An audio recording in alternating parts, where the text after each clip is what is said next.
मैं नास्तिक क्यों हूँ?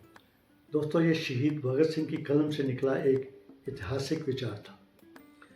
भारत की आज़ादी की लड़ाई में क्रांतिकारी कई हुए हैं, लेकिन कुछ नाम ऐसे हैं जो केवल अपने साहस से नहीं बल्कि अपनी सोच और लेखनी से भी इतिहास में अमर हो गए। शहीद भगत सिंह उन्हीं में से एक है। अक्सर हम भगत सिंह की हाथ में पिस्तौल लिए एक बहादुर क्रांतिकारी के रूप में याद करते हैं, लेकिन बहुत कम लोग जानते हैं कि उनकी कलम भी उतनी ही शक्तिशाली थी। उनके विचार गहरे, तर्कपूर्ण और समय से आगे थे। इन्हीं विचारों का एक महत्वपूर्ण उदाहरण है उनका एक प्रसिद्ध लेख, मैं नास्तिक क्यों हूँ। साल था 1930, स्थान था लाहौर जेल की काल कोठरी।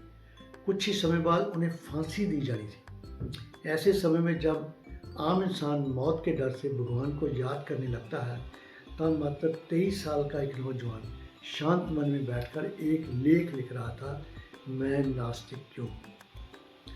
ये लेख दोस्तों उस समय लिखा गया जब प्रसिद्ध स्वतंत्रता सेनानी बाबा रणधीर सिंह को पता चला कि भगत सिंह भगवान में विश्वास नहीं करते।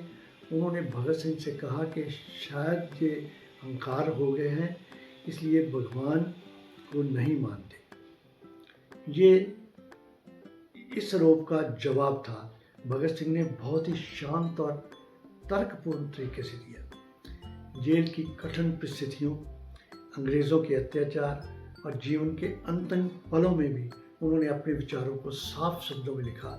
यही जवाब आगे चलकर एक ऐतिहासिक लेख बन गया।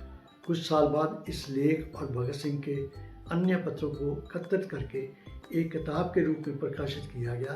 विचारों की गहराई के मामले में ये इतना रचना को महान किताब के कम नहीं मानी जाती।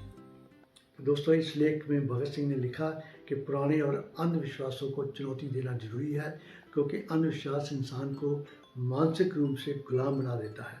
उन्होंने सवाल उठाया कि अगर उस दुनिया के किसी न्याय ईश्वर ने बुलाया है, तो फिर ये इतनी गरीबी, अन्याय और बेगुनाह का खून क्यों बहता है?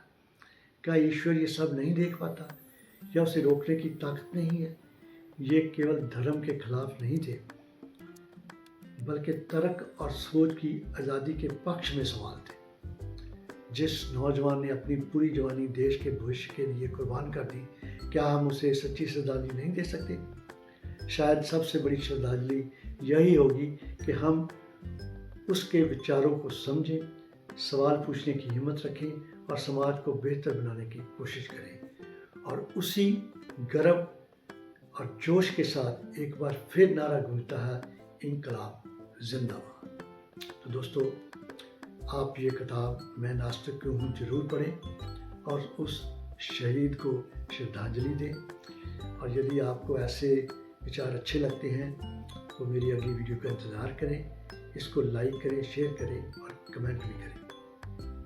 आपका बहुत बहुत शुक्रिया। मिलते हैं एक अगली वीडियो।